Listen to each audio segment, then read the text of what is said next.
Hey, welcome to Exploretography. It's Warren and Mary, and we're headed our way to Moab, Utah for the Easter Jeep Safari 2022. We're making our way up the mountain here, looking for our campsite for the couple days. Got up the mountain, a long bumpy ride, got pretty dusty towards the end, but we finally made it to camp. So here we are at Porcupine Rim Campground. It is 7,000 feet in elevation. Here's our campsite. You'll see our fire pit with stargazer chairs. Over here we have our shaded area that has our southwest disc, our camp stove, and our cooler, all to prepare great meals during the weekend. On the back of our Wrangler we have the Outback Adventure Trailgater, and as you go around the Wrangler you'll see on top of the Gladiator is our Alpha rooftop tent, which made for some comfortable sleeping in the cooler elevation that we were in. We have nicknamed our rooftop tent the Dark Room. It only seemed fit as we have Ansel the Wrangler and Adams the Gladiator. One very convenient aspect about this campsite is right around this Gladiator and only steps away was a toilet vault, which again we thought was very convenient and a luxury we don't often have at camp. So as we go back around our vehicles and over to the right, we did set up a portable camp shelter that offered us some privacy while changing at camp.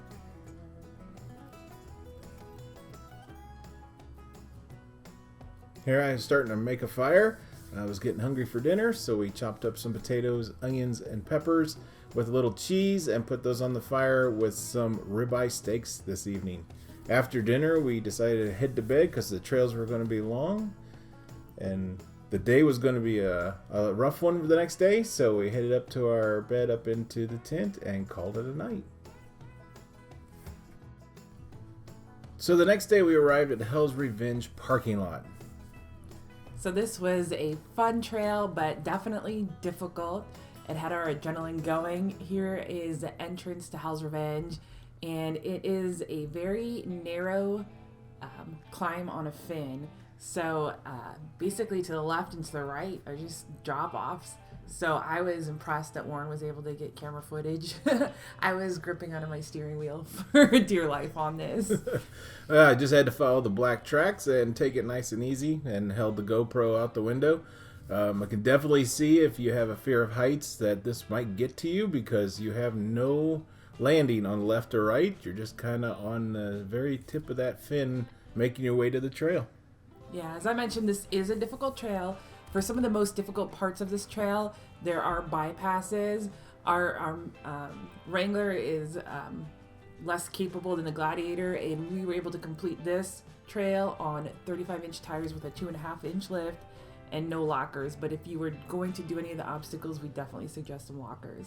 Yeah, there were some very difficult-looking obstacles that I was happy to bypass. I was not ready for that. Yeah, me either. So here we go. We're successfully making it over the top. This goes back down into a little bit of a canyon, which is known as Lake Michigan. At times in the spring, it will fill with water. I think if it does get too deep, they will close the trail. I don't know how typical that is, but I know that they have closed it in the past. Yeah, so this is Lake Michigan. Entering down, they say when it rains, it does get water down here, and when it rains a lot, like Mary said, it shuts the trail down for a bit while it drains out. But it was a little rough, a little sandy, and after the fin, you thought, wow, that was the difficult part. But we were kind of surprised that we were just getting started. Yeah, it seems like around every corner we took, or once we finished an obstacle and we're just getting our breath back, it was like, oh my goodness, here's another obstacle. So. Yes, around every corner. I got to the point where holding the camera out the window was getting my arm tired. I had to put it on suction cup onto the windshield because it was just every time we turned a corner, there was something else to videotape. Yeah, but the black markings on this slick rock kind of make it easy to just follow the lines, take your time, breathe deeply, and it turned out to be a gorgeous day.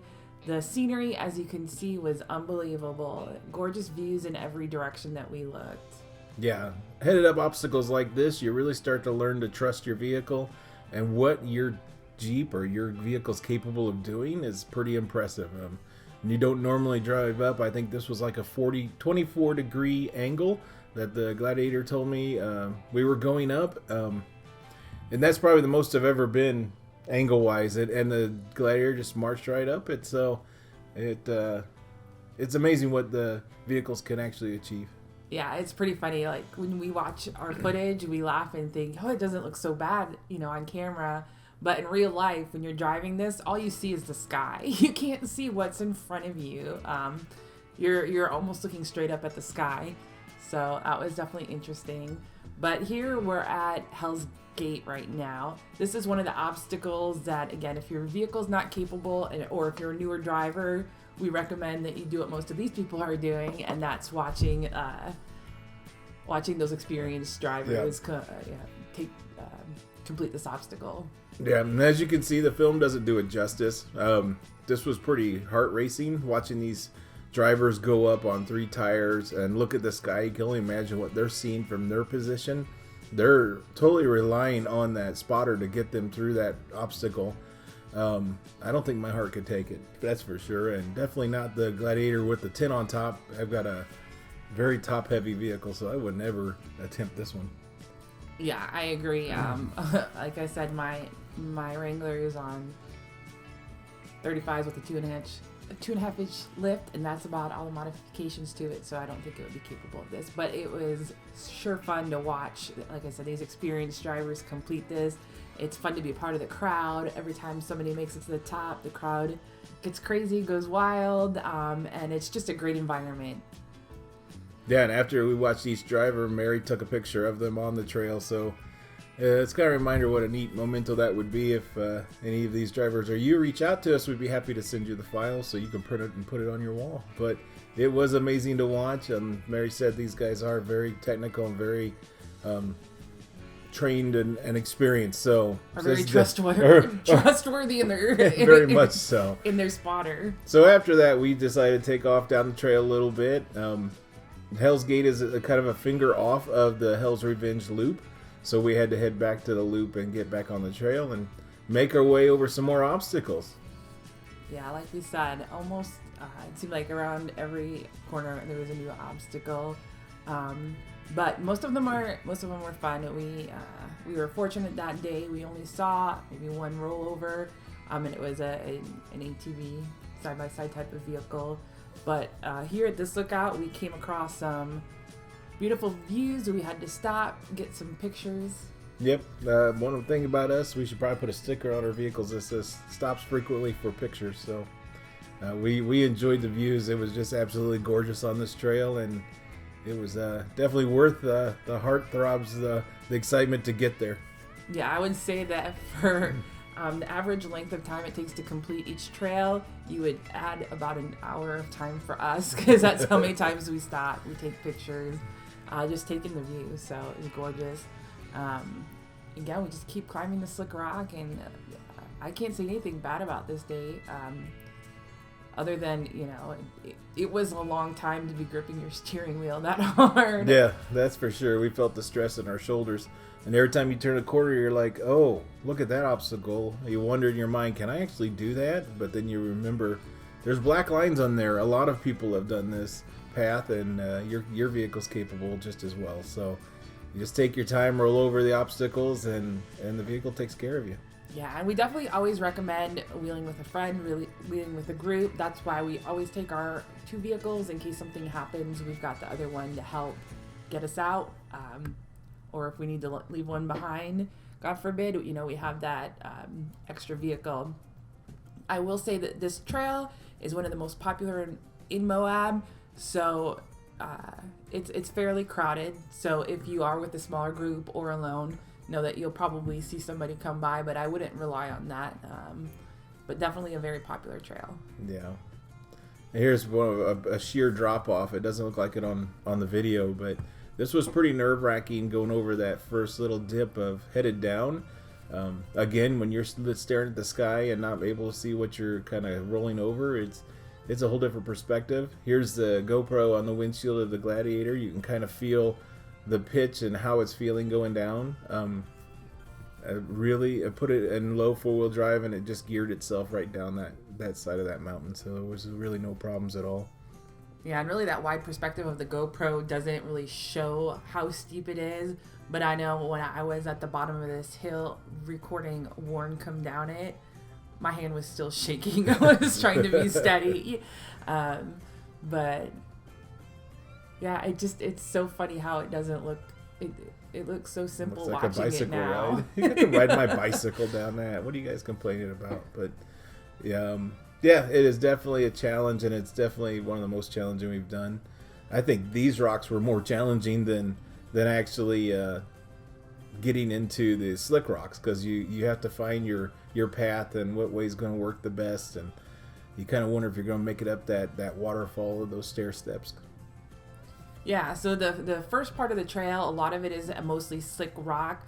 Once you come towards maybe the last quarter of the trail, you begin more of a rocky descent back down, and I think some of the rocks kind of were more difficult than the slick rock because you get off camber. Yeah, off camber and finding your path. It wasn't clearly marked by someone else's tires, their black streaks left, but it was a good challenge. I enjoyed that.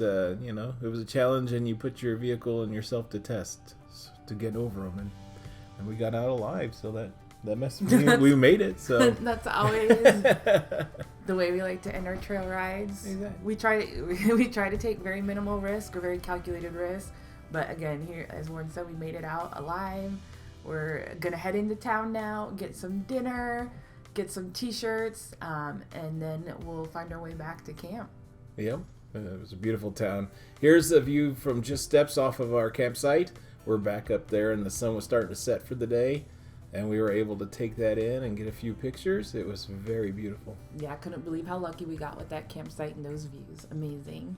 And it was kind of amazing. I didn't even know that view was there until we walked over. It was like, whoa, wow, we really are high. Yeah. So the next morning we woke up and we headed to do Fins and Things. Yep, so we got prepared for this and took off on this adventure. It was supposed to be a little easier than Hell's Revenge. I think our nerves were still frazzled from the prior day, that maybe it seemed a little bit more difficult than it really was.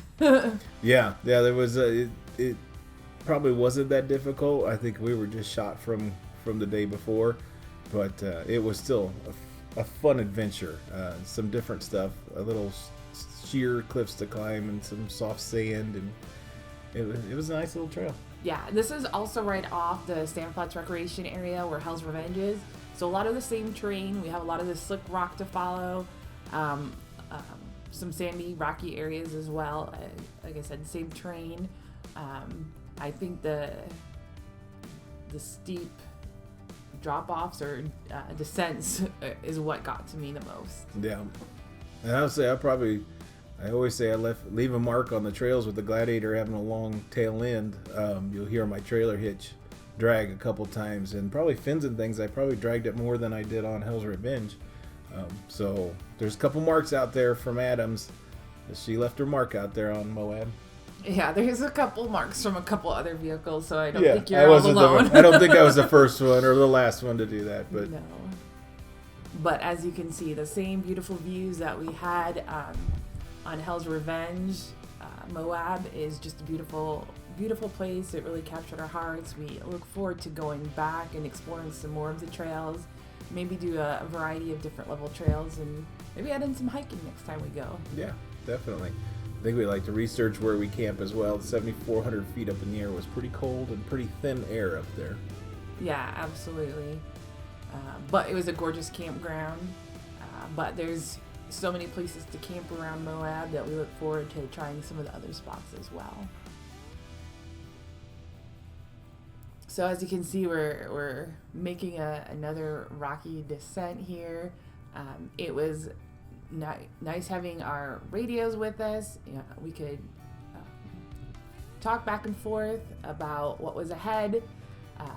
If Warren got down an obstacle and I got scared or I was unsure, he was able to talk me through it from the bottom or from wherever he was on the trail.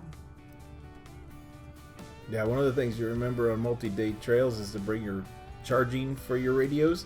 Surprisingly, how an 8-hour day can eat up a battery on a handheld. So make sure you're prepared and bring your charging cords and stations so you can keep communications going. Yeah, I think this here was a drop off that that really got me. Is this where it was? Yep, this is probably this is a drop off that gave you a little hesitation. And the cool part was we had a 392 Jeep owner behind us that we didn't even know, and they were screaming from the Jeep, "You can do it!" Yeah, offering some encouragement. That's what I love about the Jeep group. Everybody's there supporting each other, rooting for each other. But like I said, again, it doesn't look bad here.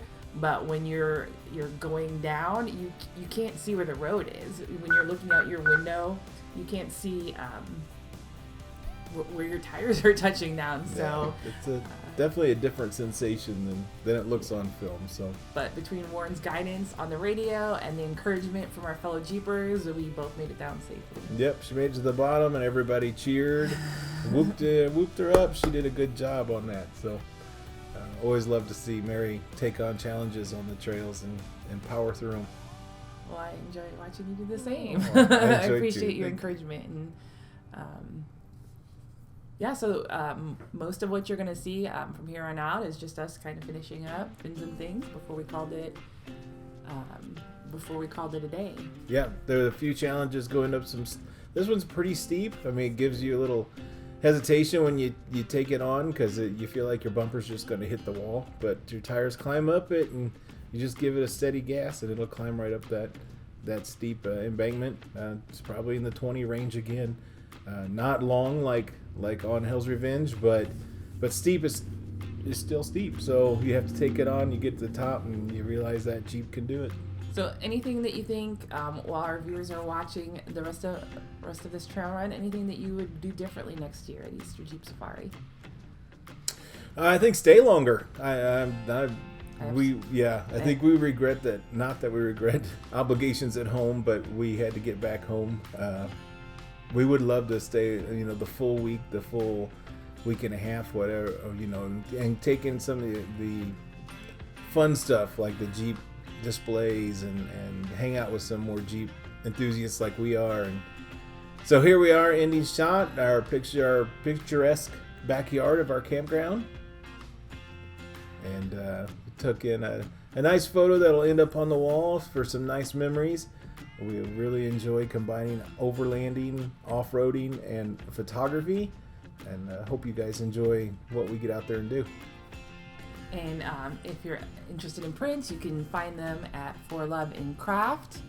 Until next time, get out there and explore, create, and let's do some good. Bye, guys. Bye.